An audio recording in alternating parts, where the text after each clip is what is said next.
Grover and Grover history की किताब है, उसका एक छोटा सा किस्सा बयान कर दूं मैं आपसे। उसमें लिखते हैं कि जब शहीद भगत सिंह को अदालत में पेश किया गया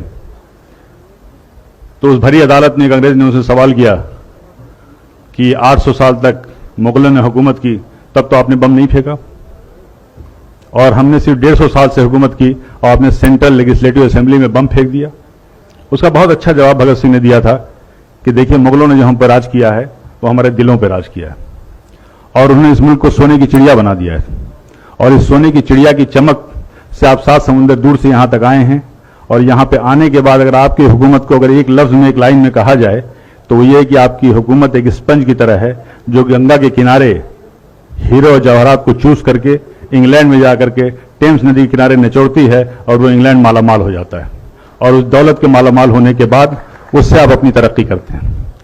मुगलों ने, पठानों ने यहां नहीं किया, इन्होंने यहां की चीजों को यहीं पे खर्च किया, यहीं पे इमारत बनवाई और यहीं की धूल में अपने आप को मिटा दिया। यह था भगत सिंह का जवाब। की छुपी नहीं है कि मुसलमानों का जो किरदार रहा है, जो कुर्बानियां रही इस मुल्क की तरक्की में, इस मुल्क की आज़ादी में, वो लासानी रहा है, बेमिसाल रहा है। और अगर देखा जाए तो ये मुल्क जो है, अगर आप तारीख में देखें तो हिंदुस्तान जो हमारा मुल्क है, मुत्तहिद मुल्क नहीं था।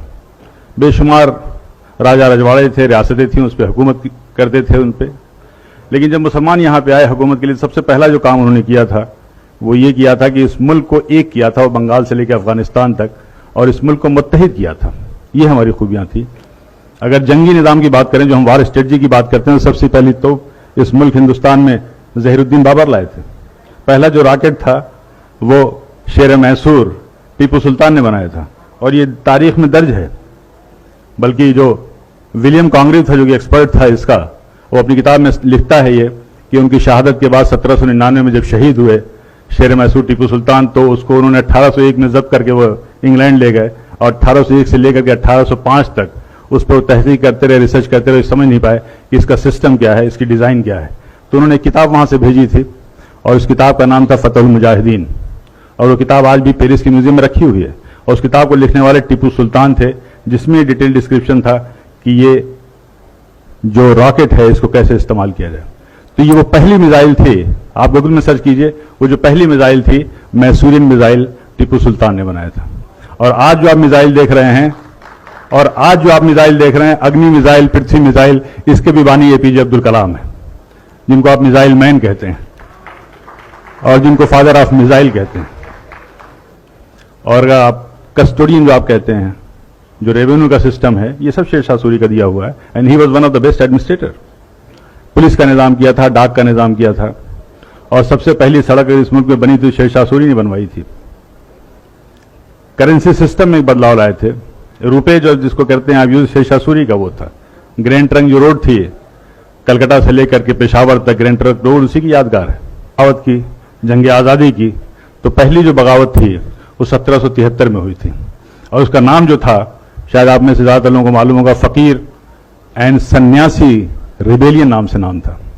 यानी बंकिम चटर्जी जी ने अपनी आनंद मठ की किताब में साफ साफ लिखा है कि उस जमाने में जो फकीर और सूफी हुआ करते थे, जो साधु और सन्यासी हुआ करते थे, वो एक साथ जाते थे, झुंड का झुंड जाते थे, और अंग्रेजों के गोदाम में वो लूटते थे, और उस कहत के दौरान वो जो अनाज लाते थे वहां से, वो हिंदू और मुसलमानों में तकसीम किया करते थे।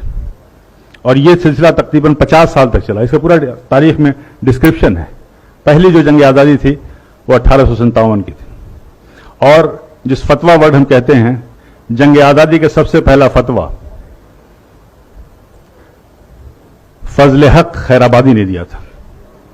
अल्लामा फजल हक खैराबादी ने यह फतवा दिया था जंग आज़ादी में अंग्रेजों के खिलाफ मुहिम का, और उस फतवे का यह असर था कि दिल्ली जैसी राजधानी को हमने फतह किया था। लेकिन उसके बाद से ये तारीख में लिखा हुआ है कि लेफ्टिनेंट जनरल हडसन लिखते हैं कि जब हमने दोबारा बड़ी मेहनत और मशक्कत से दिल्ली को फतह किया, तो उस वक्त इंग्लैंड से खत आया था, एक टेलीग्राम आया था, उसमें साफ साफ लिखा हुआ था कि देखो ये जंग आज़ादी जो है 1857 की, ये जंग आज़ादी दरअसल उलमाए कराम की जंग आज़ादी, और उन उलमाए कराम के लिए बड़े फख्र से वो लिखता है कि हमने न जाने सैकड़ों उलमाए कराम को बगैर किसी मुकदमा चलाए हुए फांसी दे दिया। और ये कोटेड है, तारीख के फिगर्स में बता रहा हूं कि उस जमाने में जिन 51,200 लोगों को फांसी दी गई थी, उसमें से तकरीबन 27,000 से ज्यादा उलमाए कराम थे जिनको फांसी दी गई थी। वीर सावरकर ने अपनी किताब में जॉन मैकलसन का हवाला देते हुए कहा था कि 1857 की जंग आज़ादी में अगर सबसे ज़्यादा किसी का नुकसान हुआ तो मुगल की जो आखिरी रोशनी थी, आखिरी बादशाह थे बहादुर शाह जफर का हुआ।